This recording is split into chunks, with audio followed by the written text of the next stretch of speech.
Welcome everyone. Thanks for joining us for Tactile Poetry, Artist Books by Abby Leigh and Susan Gosin with Nazanin Noroozi. Giordane is the leading nonprofit cultural institution dedicated to serving emerging and established artists through the collaborative creation of contemporary art using the process of hand papermaking. Our programs include residencies, fellowships, and workspace opportunities for artists, on and offsite exhibitions, workshops, and classes for all ages, and studio services. A couple notes on Zoom. To access closed captions, please click on the closed captions button at the bottom of your screen. A captioned recording of this webinar will also be posted later this fall. Please feel free to ask questions through the Q&A function throughout the talk. We'll save questions for the end.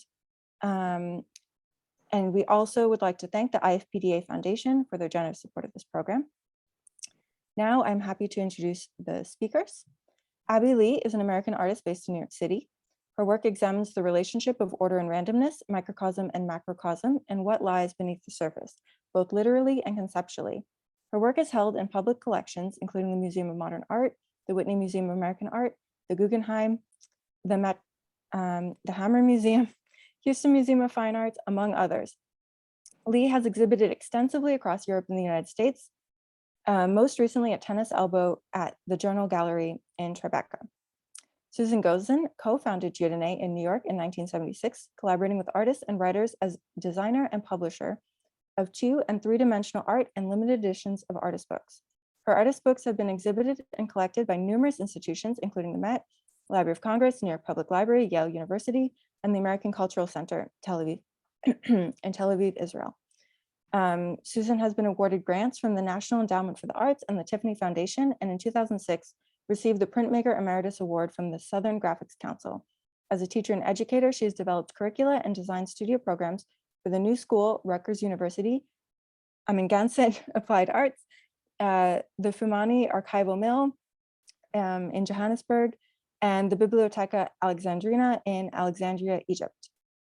Finally, Nazanin Noroozi is the inaugural Marabeth Cohen-Tyler Print Paper Fellow at Giordane.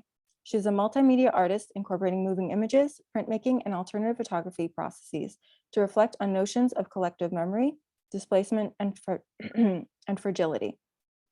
Nazanin's work has been widely exhibited in both Iran and the United States, including the Immigrant Artist Biennial, the Noyes Museum of Art, New York Live Arts, Prism Art Fair, and Columbia University.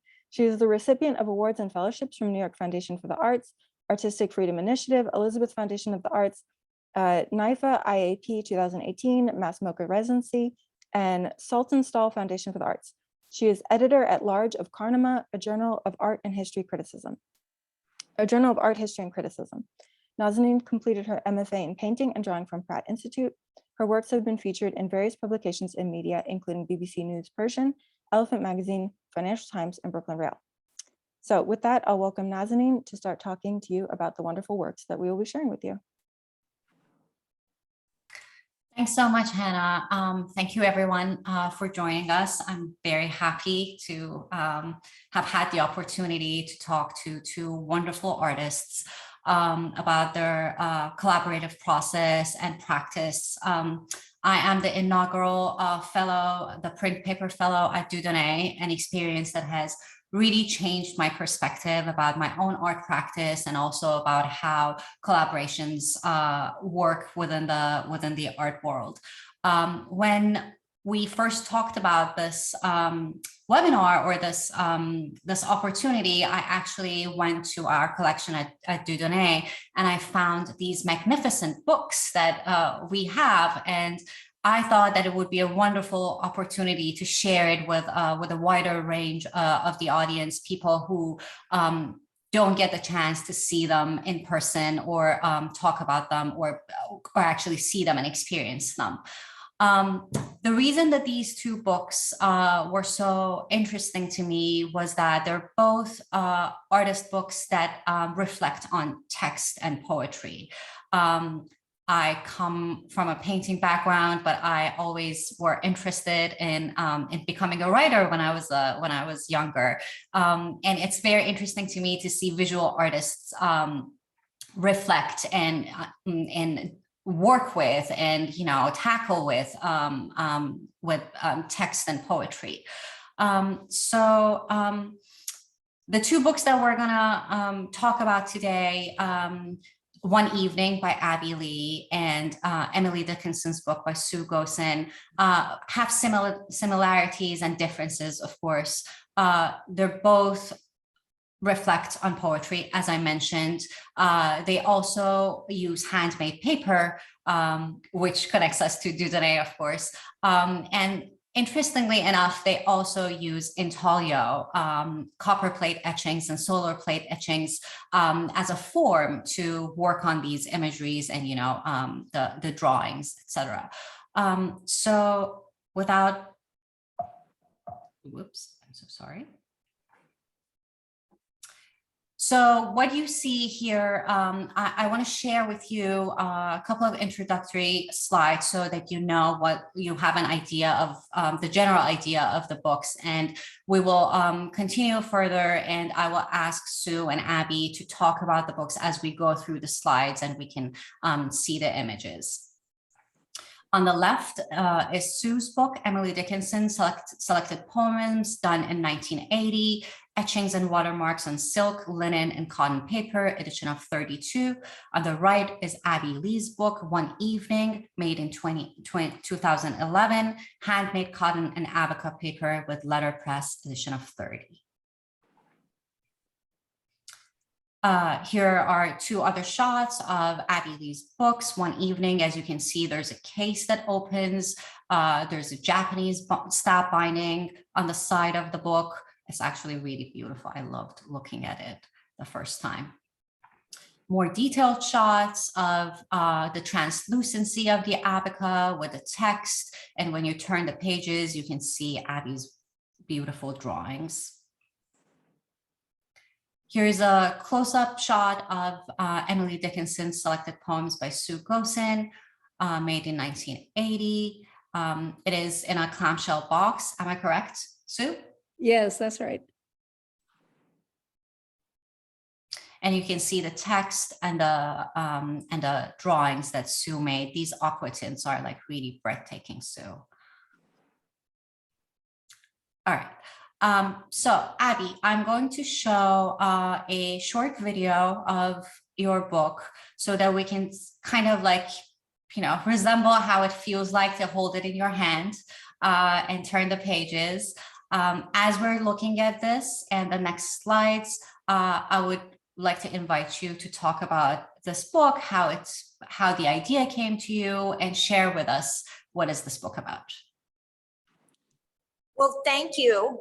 As you're doing it, the first thing that I wanted to say is that only the illustrations are by me.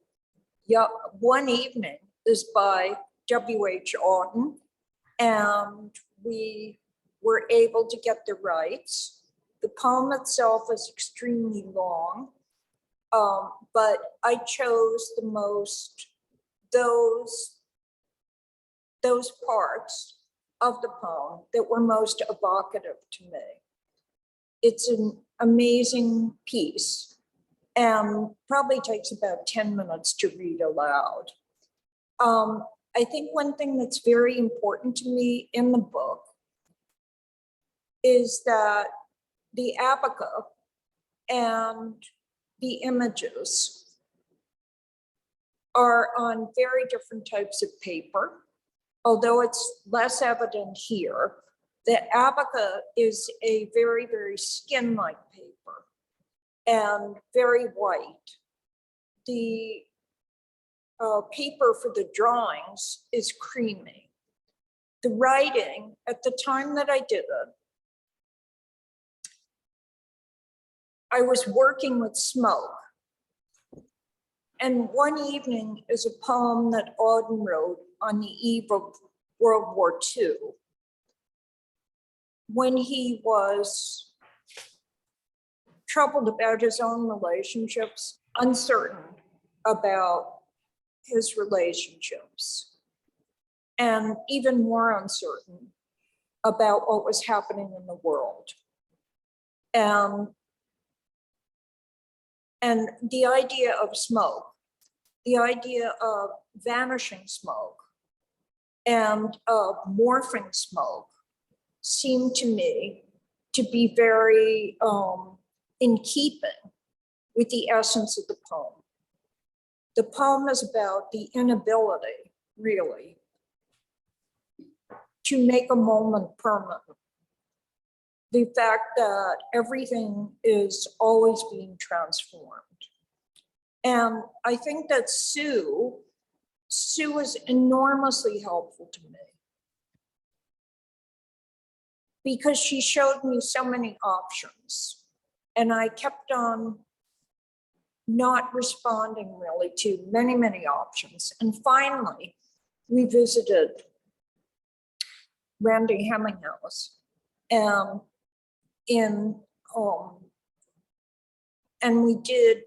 and he showed me something with powder. And I think working with the pigment in a way where the drawings were incredibly fragile until, and could be, if you didn't like the drawing, you could just erase the whole thing and the paper would be pristine.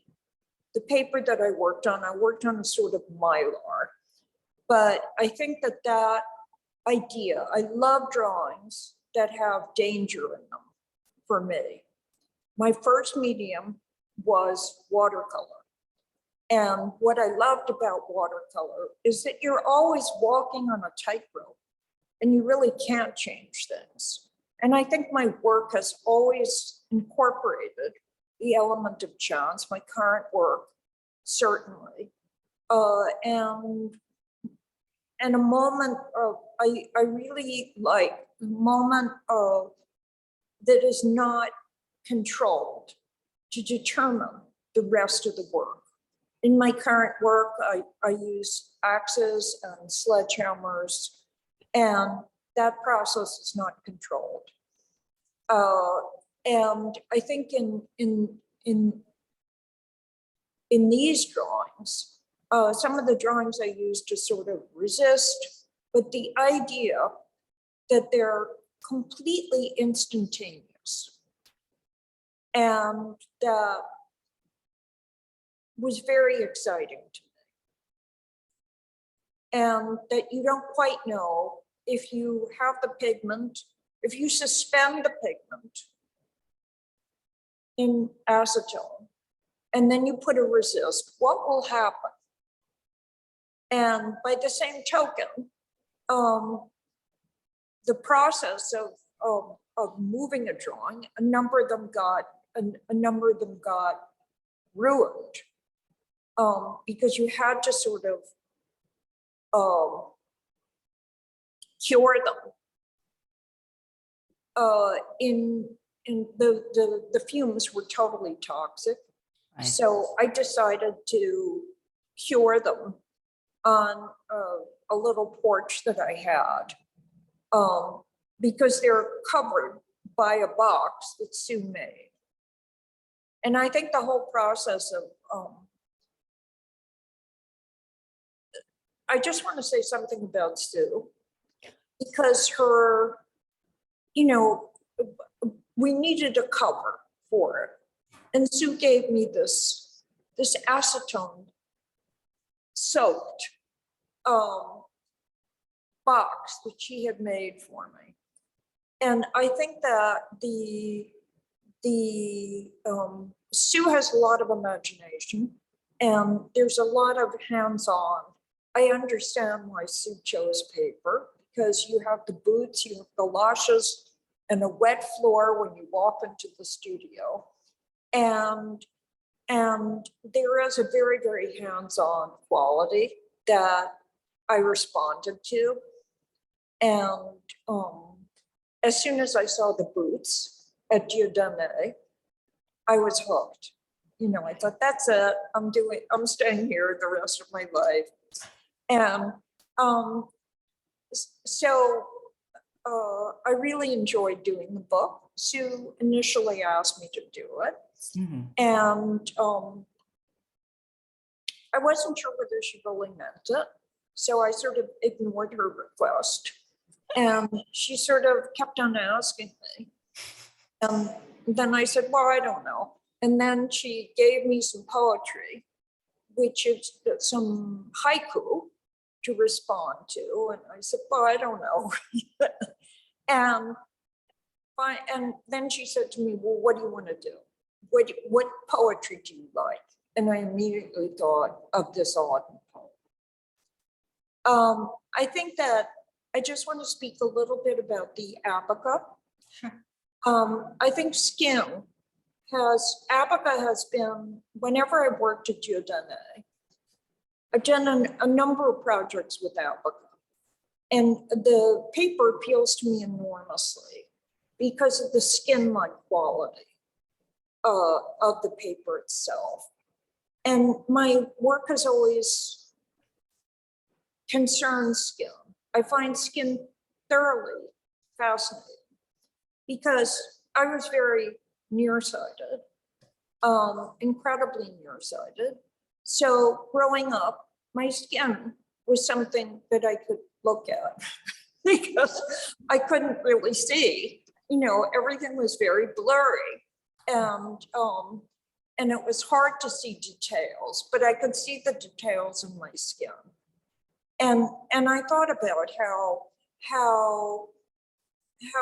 you know, your skin tells an entirely different history than you would tell of your life. Your skin records the relay race and that you fell in sixth grade, and may forget the summer that your grandfather died. It just has, and we all carry around our own skin. And I think in my work there, the idea of, so there is a sense of sort of damage when you make an abaca sheet. I mean damage in the sense that there are imperfections in any handmade paper. There are quirks, not everything dries in the same way. And that to me seemed like a tremendous, tremendous advantage. That's what appealed to me. I think in my current work also, it's very skin-like. Certainly the maps that I made many years ago at Giordane were. And so the choices in the book were personal ones. And it was a real pleasure and an honor to work with Sue, especially as I realized she really did want me to do the book. This is wonderful, Abby. And I think you have really managed to beautifully capture that skin quality. Like that is one of the reasons that I actually wanted us to have a video of the book, because the translucency and the way the drawing hides behind the paper and you discover things, it's an entire experience. And I think that you have really managed that really well. I have one short follow-up question for you. Your drawings, were they to the same scale that were translated into the plates, or were they bigger? Were they smaller? They were exactly the same scale. Wonderful. Very nice. All right. Thank you so much, Abby. We'll get back to you for sure. Sue. Yes. Thanks, Naz. We can't wait to hear. Okay. Please tell us about Emily Dickinson's book. Okay, so this was one of my first books that I did after graduate school, after starting Giordane. And I was doing a lot of experimenting with different kinds of fibers and rag and cloth to find out what the paper would do. So I was experimenting in paper making at the same time that I was reading poetry. And actually, I learned how to read poetry from my grandmother, who was an English teacher, and she read Emily Dickinson to me. And I, you know, who doesn't love Emily Dickinson, of course. So I read every single poem of hers and picked out a few. And at the time, I was doing my etchings at Robert Blackburn.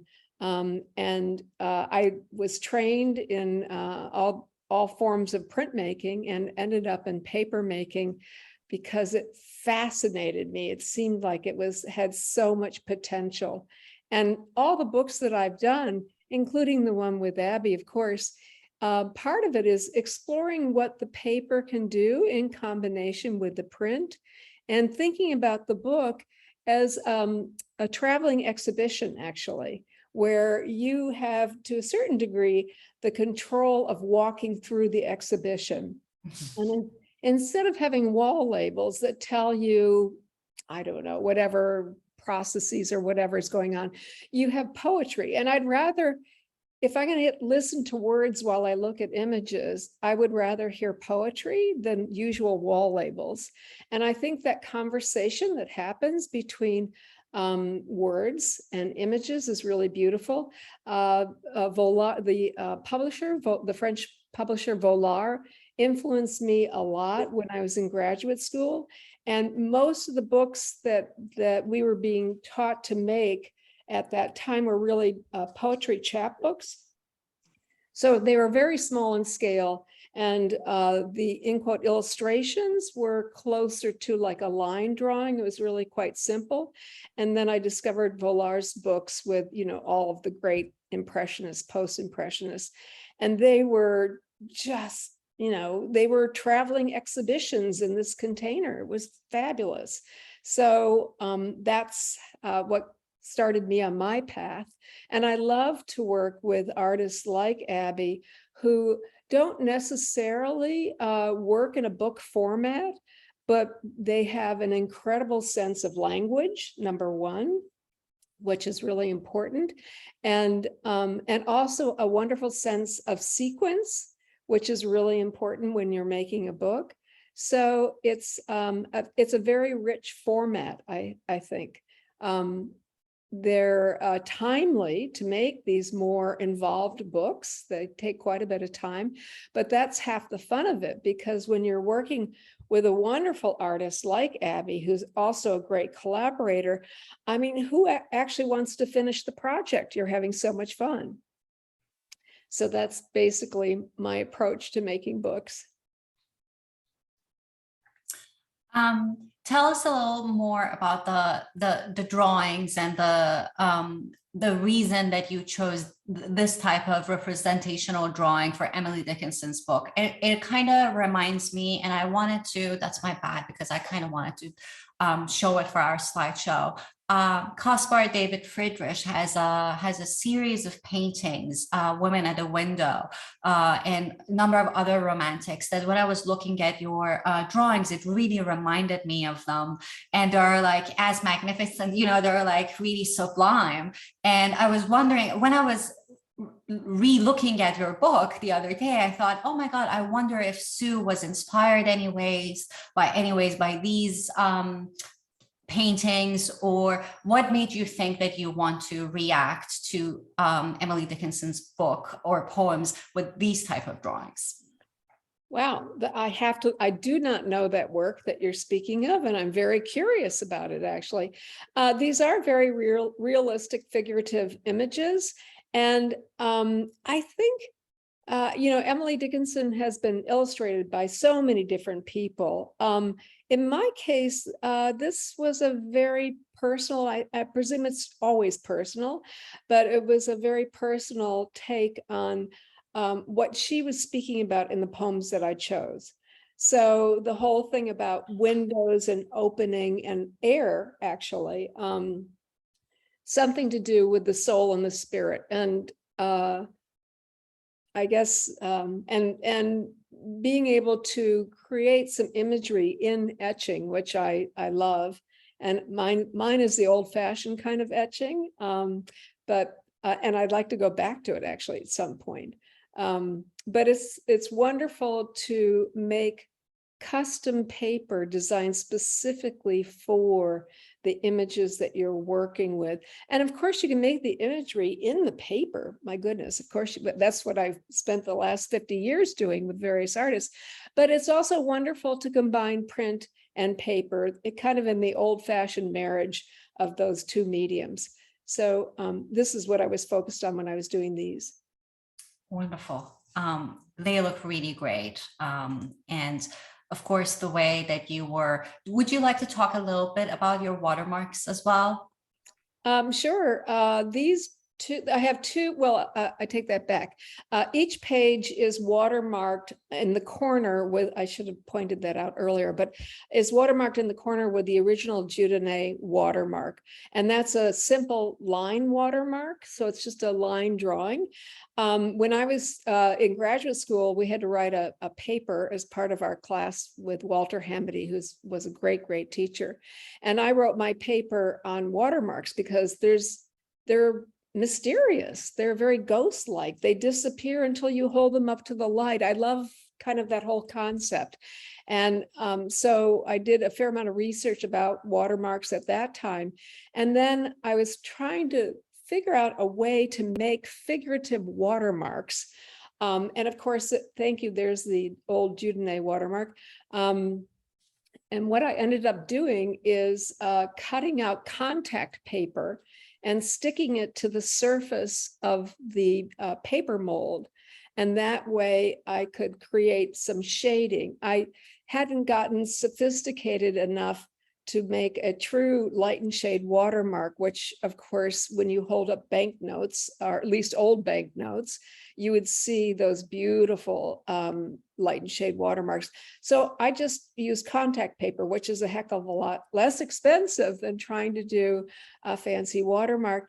And somehow it worked. And at this time, as I explained to you earlier, Naz, I don't want to get into too much detail, but I was really learning about coloring in paper making. Many of us who were pioneers, we had to kind of reinvent our craft. Right. And what I found is that grinding pigments, painters' pigments, very high quality pigments, gave a certain kind of coloring that, of course, is light fast and in terms of conservation, very high quality. But it also had this other wonderful quality in the sense that if, I don't know if you can go to one of the other watermarks yeah, that one, you almost can see some very faint lines. That's Right. actually a watermark. Underneath is printed text, and that's printed in an ink that is very similar to Right. the pigment in the watermarked sheet. Oh, I hope this isn't too technical, but it's really fun because you can play with watermarks in a way that you get a hint of what the image is like. And then you turn the page and you see this kind of ghost-like image. And I Right. always thought that was fascinating. And I've been playing around with that for 50 years now. Amazing. Oh my God. It's so wonderful to hear about all of the, technical challenges and of course the ideas and all that you guys went through. So I think I have like some follow-up questions for both of you. Without getting like too technical, but because we really want to like talk a little bit about the print paper aspect of this. Sue, I would like to ask you to tell us a little bit, not super technical, but tell us a little bit about the process of transferring Abby's wonderful drawings into prints. Because one thing that really spoke to me about Abby's book, and I am a printmaker, is that how can you make something so abstract, so beautiful, so watercolory into a process that you can reproduce it. So that idea in itself is like so fascinating to me. And of course you can do it in printmaking, but to be able to get all of those details, it's really interesting. So as Abby's collaborator, how did you guys come up with the idea of using intaglio prints, and what was the process involved with that? Well, really, it was Randy Hemminghaus, who is a brilliant printer. And he and I have worked on other projects. He's always amazing. And you can bring almost anything to him and to his shop, and he'll figure out a great way to do it.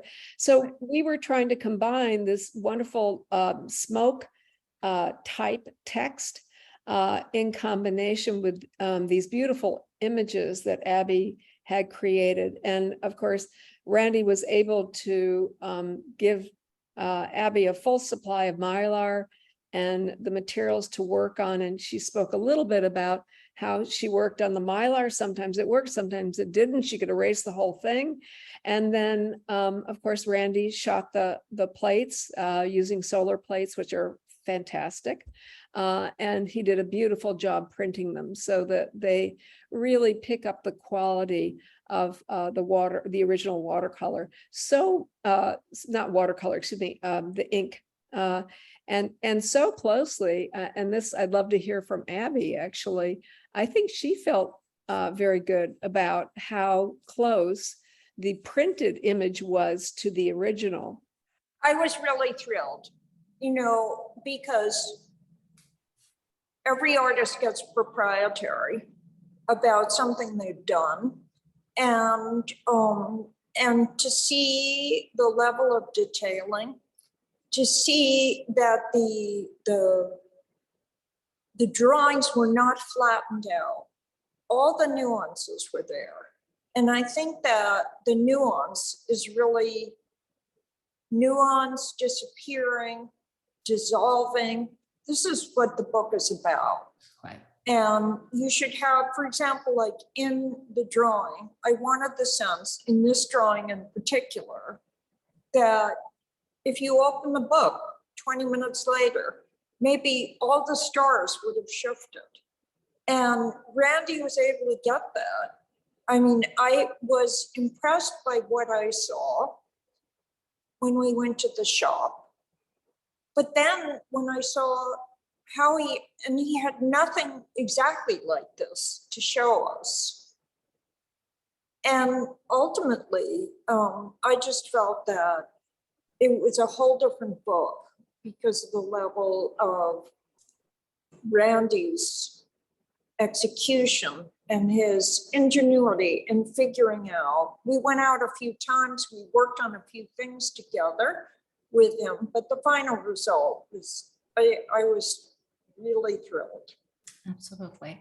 And I think it really makes a difference how new technology can offer you certain things that weren't possible before. I remember talking to Sue, and Sue, you were telling me about the beautiful velvety aqua tints that you made, which were made with the traditional kind of intaglio techniques. If I'm not mistaken, you airbrushed asphaltum to get that aqua tint. Yes, I did. And I would never recommend it, although Right. you get, an extraordinary aqua tint that way. And I've never tried solar plates, but I am blown away by, just look at these prints of Abby's. They're absolutely gorgeous. And you don't have all that toxic asphaltum, acid, all that stuff. So yeah, in my retirement, I'll start playing around with solar plates. Right.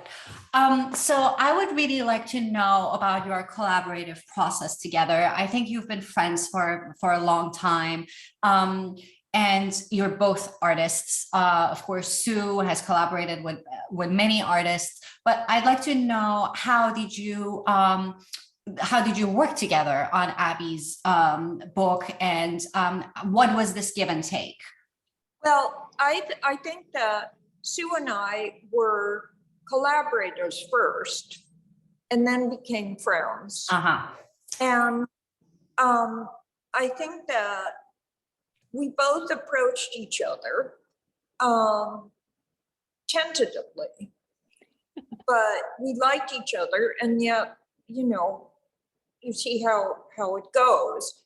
I impulsively invited Sue on a trip that I was taking. The first day that she took me around to take a look at things, and somebody that I was planning to go with just told me she couldn't go. And I said, "Oh, join me hiking in Chile." As soon as the words were out of my mouth, I was sorry I said it. I thought, oh, this woman, this could be a disaster. There goes the vacation. And Sue called me the next day and said, "I'm in." But she also thought, what did I do? I don't want to go with her. But we were both, I think that brought us to a different level. And as we got to know one another, I had admired Sue before. I mean, the idea that she would graduate school, come to New York, this girl from Wisconsin, and start a paper mill in her early 20s is pretty amazing. And she found phenomenal people. She you know, Paul Wong was, you know, legendary in this field, but I thought that was just like a very gutsy thing to do. And here we are 50 years later. Well, I'm going to chime in a little bit. And Abby, you're right. You said, hey, do you want to go hiking? And I thought, oh yeah, that sounds great. And then I thought, wait a second, I don't really even know this person. But I, you know, and so I thought, oh dear, are we going to be able to be roommates? We're kind of strangers, really. And we just hit it off immediately. And I will say, for anyone who doesn't know Abby, she's one of the funniest people I've ever met in my life. And is no matter what the situation you get yourself into, she's adventurous and she's very positive about problem solving. And I bring that up because I think it was going hiking with her that I realized this is a very adventurous person who knows how to face any kind of situation that comes up with good humor and with a very creative approach to problem solving. And that's what you really want with as a collaborative partner in, I guess, almost in any way, but certainly in making art. So I was thrilled. Thank you. Right. And I think it's, go ahead, Abby. I just said that I could say, I would say the same of Sue. Right. And also, you know, both One Evening and Emily Dickinson's book are in a category of artist books that are different from what, for example, we today a lot of times know of artist books. They use a lot of collaborators, you know, from the binding to the text to the letterpress. So there's a team working together to make that happen. Abby, I know you're a painter, so I'm just assuming, and you can correct me wrong, that you are more used to like working in a solitary kind of way. Always. How do you how do you deal with this? I've never had an assistant. I've always worked alone. Right. And so I think the answer is step by step, and that you figure out, as with the painting, you take one step and then you figure out the next one. And that's what Sue sort of guided me through this process. The first thing was determining. The first thing was determining what text I wanted to use. But then after that, it was determining how to do the drawings. And how to, I think we then sort of thought about the type, Right. thought about and the idea of smoke and vanishing. And especially since, you know, I worked in smoke, I still work from time to time in smoke. And it seemed like a perfect metaphor and an intuitive match for the text.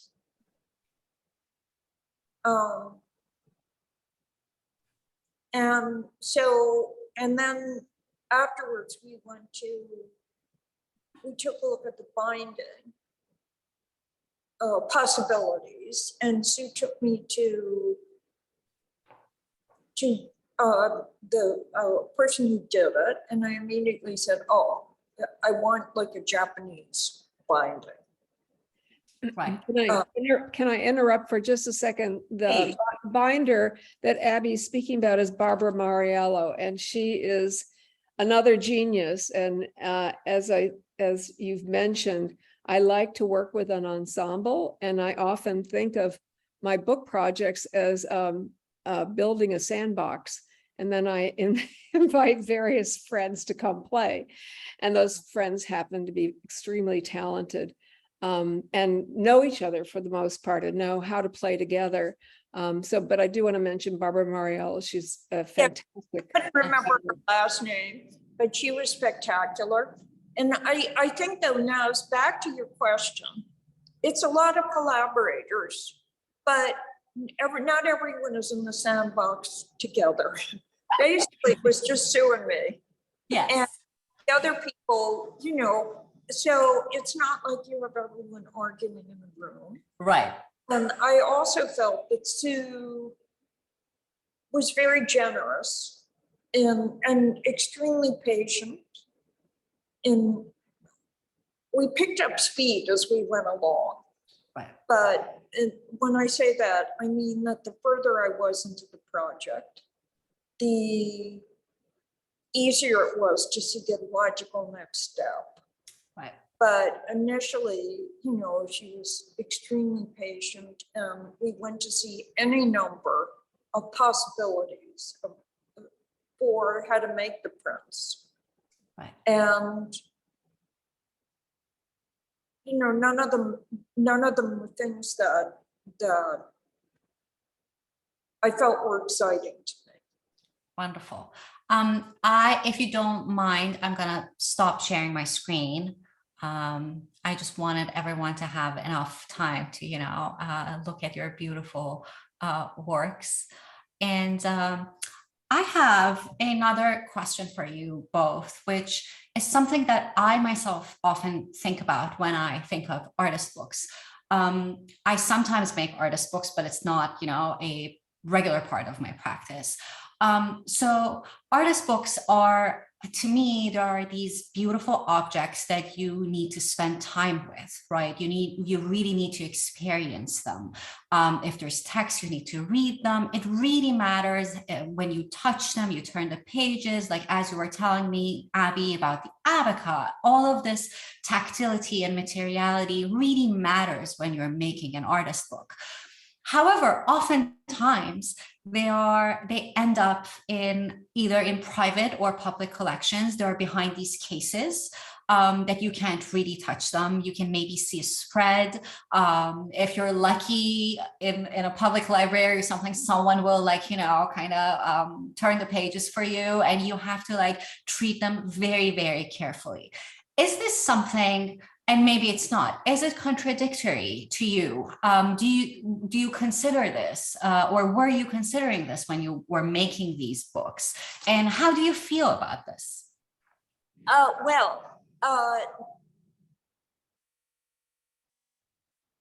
don't really care after I've made it. The experience of making it. I think with my art, yes, you want it to be not collecting dust somewhere, not in a basement, but in effect, the joy of making the work and the satisfaction has to be in the process itself. It's the result. The final end product is a different consideration. And I think that what's important to me as an artist is how successful, how do I feel that successful is the wrong word. Do I feel that the idea reached its full potential?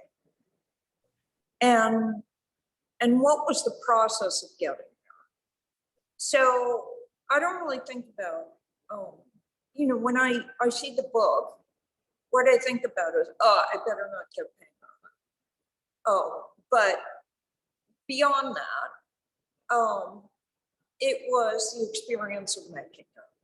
I see. I understand.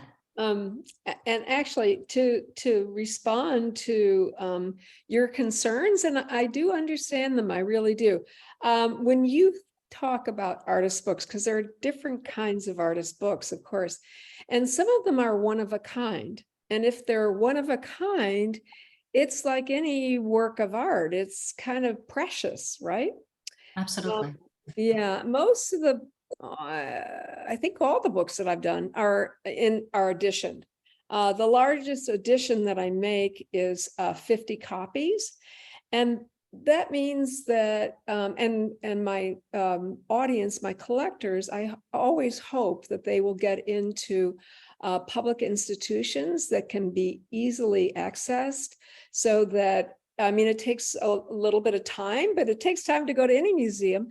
But, you know, nowadays, back in the old days, when I was just out of graduate school, you could go to MoMA and just kind of take out any of the book, anything that you wanted. I mean, I spent days as a young person doing that. It's very different now. You have to have the white gloves. Believe me, I never wear white gloves when I'm handling my books that I love. I think they should be handled, and they can always be rebound if necessary. But I know what you mean about how a lot of times you have to look at books these days in a video, as the ones that you just showed us. But actually, there's nothing like the tactile experience. And that's the whole point of a book, is that it is tactile, it's intimate. It's an art experience. I mean, all art experiences, really, visual art experiences, and probably all art, I don't know, but really are half, I can't remember who said this, maybe many people, but half of the art experience is the audience. And so with books, you want to be able to feel it. And, you know, with the papers that we make, they actually talk to you also. Some of them are quite noisy almost, which is great. And they have, like in the Emily Dickinson book, some of the pages are 100% silk rag. And silk, of course, is an animal fiber. It's not a plant fiber. So technically, it's not paper. But some silk rag came to us through a framer. So I thought, why not try and see what it's like? And it has such a different feel to it than the cotton papers or the linen papers. So it's a richer experience. And you just have to go to the library or to the museum or whatever and ask to see them, and you can see them. Yeah. One of the interesting things to me about artist books is that, as tactile as they are, they're almost time-based, because it really matters the time that you spent with them. So there's a beginning and there's an end. And sometimes there's this back and forth. So it's a really interesting medium because it has so many things at the same time. You know, it's very tactile. You need to touch it, you need to feel it, but it's also about the time that you spent with it. And you won't be able to get a full experience just by looking at one spread, for example, or just the cover. Right. It is a little bit like an exhibition in a container, because you're absolutely one image after another. And you're right about the timing. Usually whoever's designed the book doesn't force you to turn the pages 1, 2, 3, 4, 5. You can jump in between, but there is a sequence that you usually follow that has been designed. And it does take time. You're right. It's different. You can't walk by. Right. And I have my last question before we get into the Q&A with our audience, and that is, have you done more books since you collaborated together? What's your relationship and practice regarding printmaking and papermaking at the moment? And I would love to know a little bit about that as well. Abby, you want to jump in? I did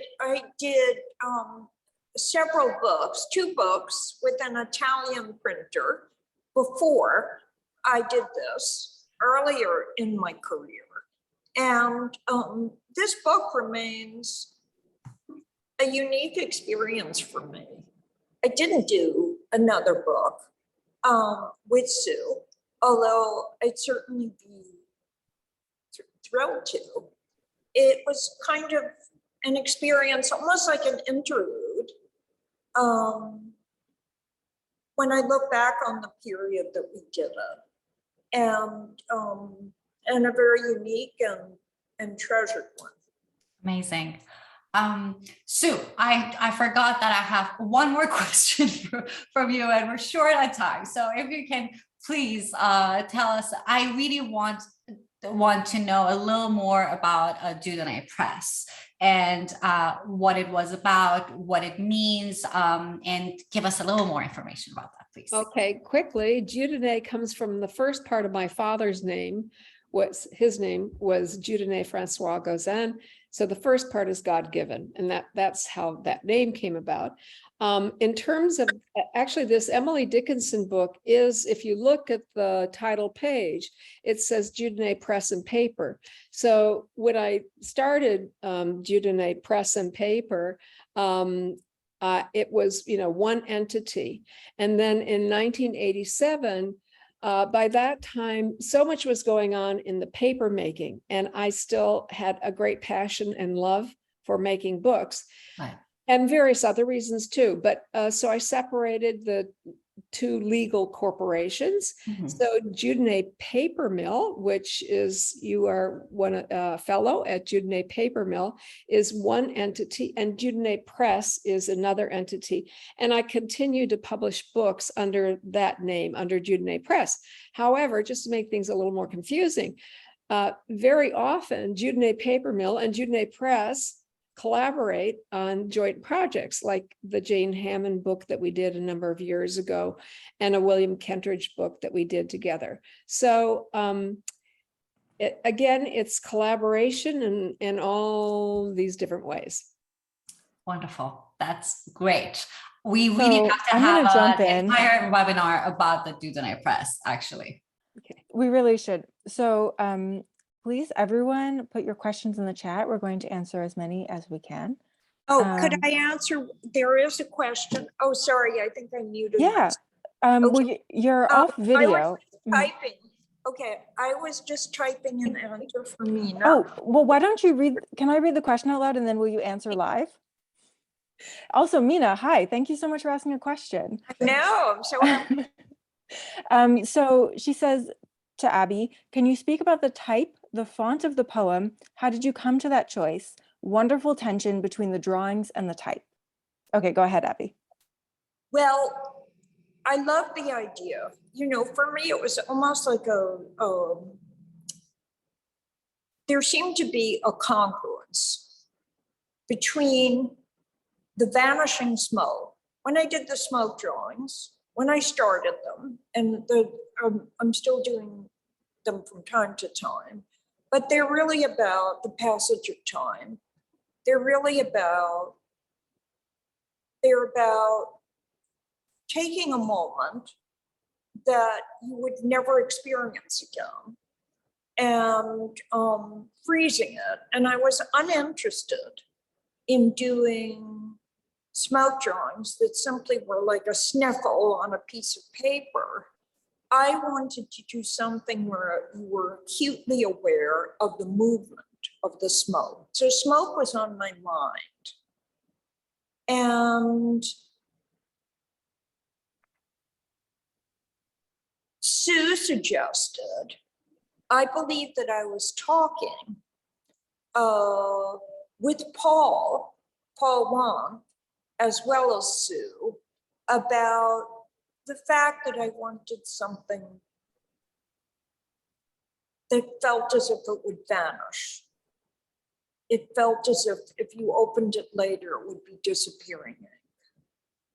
And somehow or other, we came up with the idea of smoke, and Sue turned over. Well, I think I did a few little squiggles and realized this is not going to work.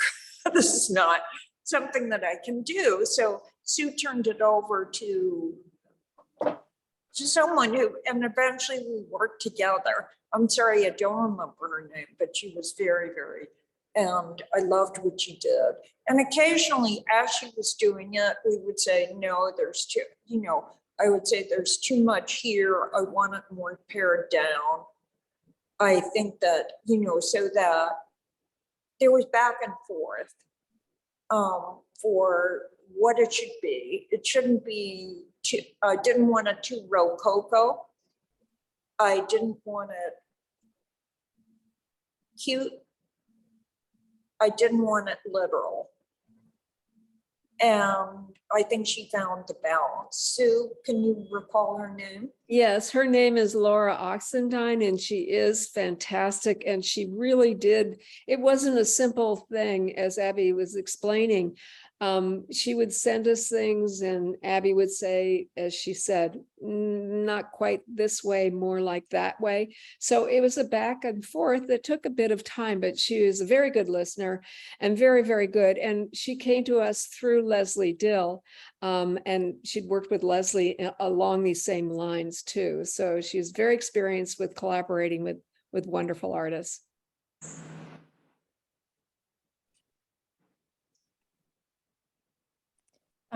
We've got a couple minutes left. If anyone, oh, we have another question. How does the poetry in your books speak to the handling of materials involved in the print and papermaking process?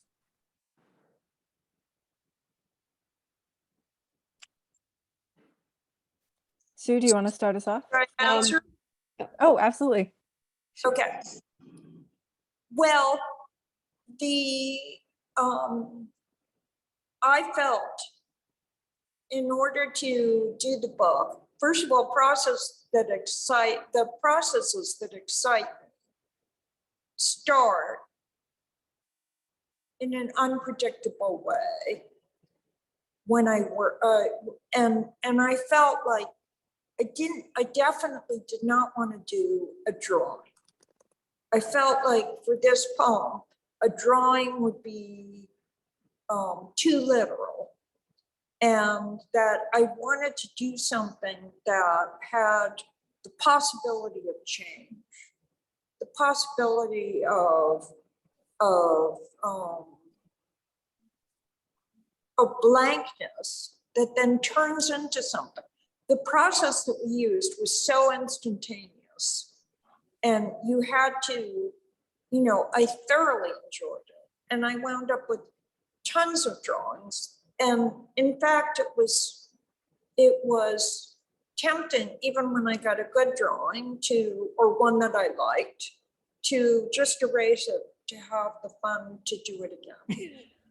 And, it's just I remember how you erase. What you do is you allow it to dry, and then the pigment it dries, and it's just pigment sitting on mylar. So I as soon as I saw the process, I said, yes, this is what I want. I can follow up a little bit in terms of the paper and what was going on top of the paper. And in Abby's case, by the time we were working together, we had kind of figured out at Judene, wow, if you overbeat this wonderful Abaca pulp, it can either be, well, if you don't overbeat it, it can be, very opaque, and it can either be soft or kind of tough. And I've used those qualities in other books. But for Abby, we wanted the translucent, this very ethereal translucent quality, so that the smoke writing, so to speak, kind of floated on top of these very beautiful smoke drawings that were underneath. And you showed in the slides how that works. And I think we were both very happy with the fact that the images were printed on an opaque, kind of a softer paper, and then the smoke text was printed on this translucent paper, and it goes very well together. In terms of the Emily Dickinson book, again, I was in my experimental, well, I'm always in my experimental stage, but I was really playing with silk fiber, with linen fiber. For example, the book is bound in linen cloth, and that same linen cloth was cut up and also beaten into 100% linen paper, so that one thing gives birth to another. And I like to play with materials in that way. So I have to say that it is already past 7:30. So I need to end this webinar. I want to extend a huge thank you to our panelists, Susan Gosin and Abby Leigh, and Nazanin Noroozi, of course, for designing this whole webinar. I also want to thank our audience very much for everyone coming, especially old friends. I hope that this has been informative and fun, and we hope to see you at the next one. Take care, everyone. Thank you very much. Thanks so much. Thanks.